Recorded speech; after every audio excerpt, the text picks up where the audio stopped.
Hey everybody, this is Lady J, the reader and the watcher. And today I wanted to do a video on Princess Nymeria of Dorne. Since this season we're going to be seeing Dorne for the first time, I'm pretty excited about that. So I don't think there are any spoilers I have to worry you guys about. They are taking a character on the show in a really different way than the books. All the info that I'm going to be talking about, it comes from the world of Ice and Fire. And I pretty much just kind of like summarized it up in my own words for the most part. And I probably will be breaking this into 2 different videos. So here we go. In A Dance with Dragons, a certain character sails down this river called the Rhoyne. It's in Essos, and we hear about how important it is, and there's some crazy stuff that happens as this person is sailing down this river. So, let's delve into who once lived along this great river, and what happened to them. Where did they go? An ancient people lived long ago along the river Rhoyne. This river stretched across much of western Essos down to Old Valyria. The people who lived along her called her Mother Rhoyne, and they were as ancient as Old Geese. And Old Geese is, to me, kind of like Egypt, I guess, in our world. Basically, you know, one of the first ancient civilizations in the world of A Song of Ice and Fire. So, they were together there before Valyria was Valyria, pretty much. So, the people, they're called the Rhoynar. They're the ones who lived along the Rhoyne. So they're basically, it's saying they're very old, these cultures, both of them. So the Rhoynar raised elegant towns, and they were all supposed to be, you know, more lovelier than the last. Creane was the greatest of them all, and it had the Palace of Love. And all along the Rhoyne, art and music flourished, and it is said that people had water magic, derived from Mother Rhoyne herself. There were many cities, and each had a prince or a princess that ruled over them, for women were regarded as equals there. But these cities were very independent. They usually did not work together. The Rhoynish people were very peaceful, but if roused, they were fierce and would not hesitate to fight. The warriors wore silver scaled armor, fish head helms, used tall spears, and turtle shell shields. It is said any threat would be whispered to them from Mother Rhoyne. She would protect them and let them know of incoming threats. Their cities were protected also by watery walls that would rise and fall on any foe trying to attack. During the time of Valyria, when they were looking to expand their freehold, they came to the Rhoyne, and the Rhoynar people said, "All men are welcome here." So they let the Valyrians in, because that's just the kind of people the Rhoynar were. And, you know, one by one, the Valyrian outposts grew, and a few little Valyrian cities as well. And one day the tensions had been growing, and the Rhoynar and the Valyrians, they began to fight. At first it was simple and petty squabbles, and then during a battle, a gigantic turtle was butchered by the Valyrians, and these turtles were sacred to the Rhoynar. They called them the Old Men of the River. So there's these like big, really like majestic turtles, and yeah, they're called the Old Men of the River, and they're really sacred to the Rhoynar culture. So this started the first Turtle War, and apparently there were many more wars after that. So, since the Rhoynar were so independent, they would fight the Valyrians on their own, without asking for help from another prince. The Valyrians did fight together, and sometimes would even call upon the freehold itself for help. So the Rhoynar weren't getting very far in these battles, and they often would lose. And then, here comes, you know, a big battle.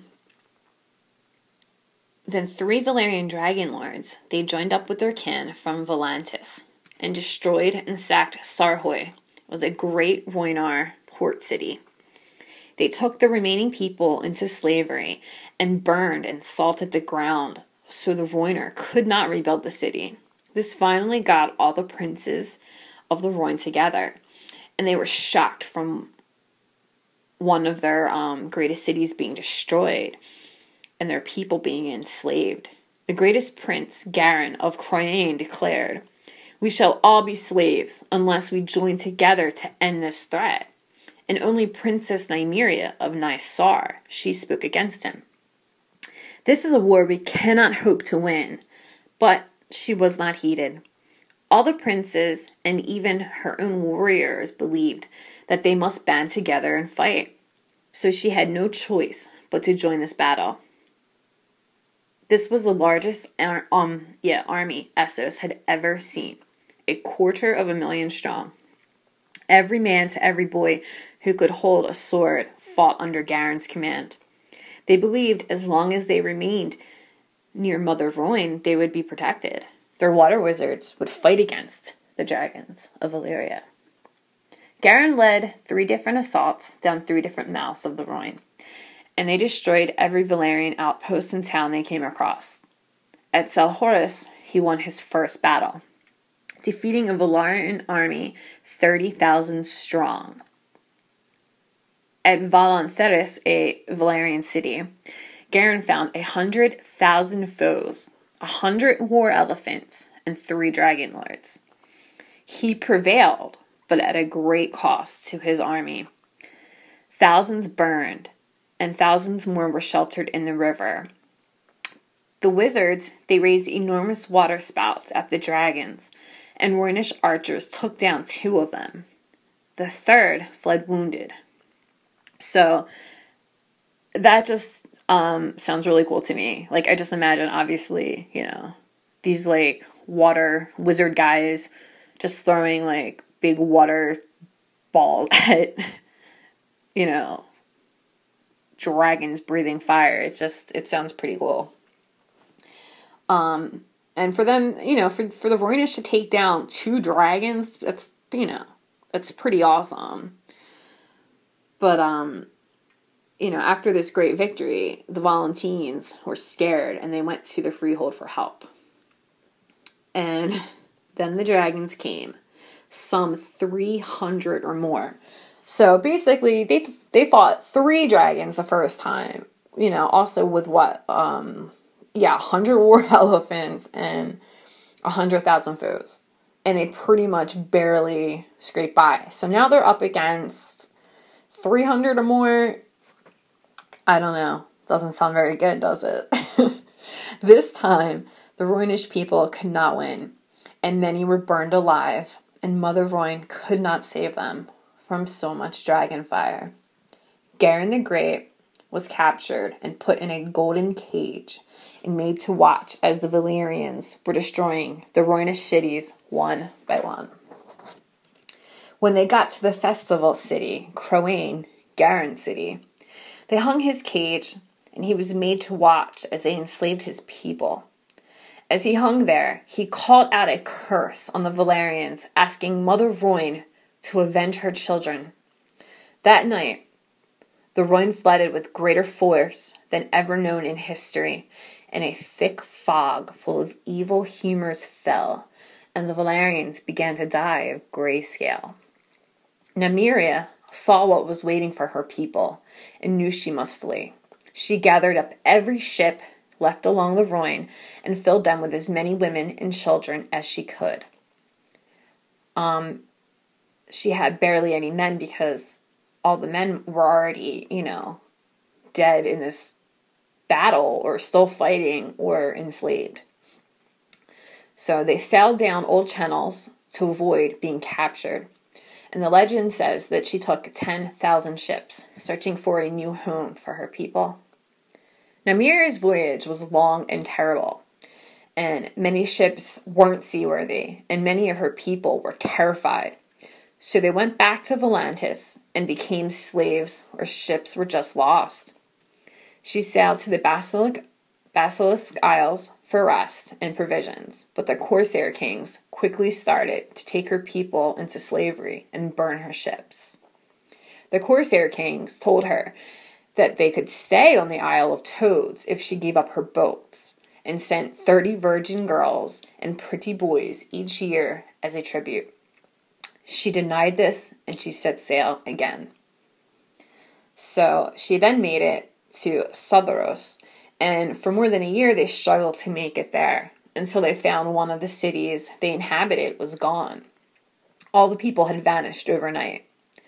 The Rhoynar people didn't thrive in Westeros anyway. It was a horrible place to live, with strange jungles, rivers filled with carnivorous fish, stinging flies that spread diseases, crocodiles, worms that lay eggs in people's skin. So not a very pleasant sounding place to live. And again, she set sail.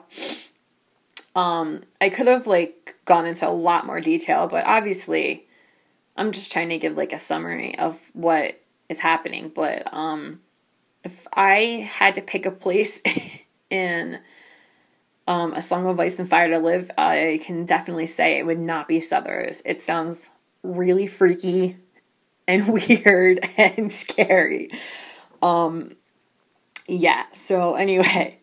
So now again, Princess Nymeria, she set sail with, God, who knows how many people she had left at this point. Definitely not that many as compared to when she set sail. So they sailed for 3 years on the southern seas with no luck of finding a good home. She tried Noth, and they were dying there. All people were it just wasn't going well for them. And then a small rock, on the edge of the Summer Isles, some of Princess Nymeria's people started to follow this priestess, Droskella, or Droselka, I think. She claimed to hear Mother Royan calling to her, calling them home. And so many followed Droselka home only to find their enemies waiting, and they were hunted down and enslaved. So, as it stands, that's where we are right now. Princess Nymeria is basically sailing around the summer seas on having no hope, no luck. And that's where I'm going to leave it for now. I'm going to work on part 2 soon. So I hope you guys enjoyed this. And I'm trying to get out a couple other videos as well too. So peace out, everybody. And have a great day.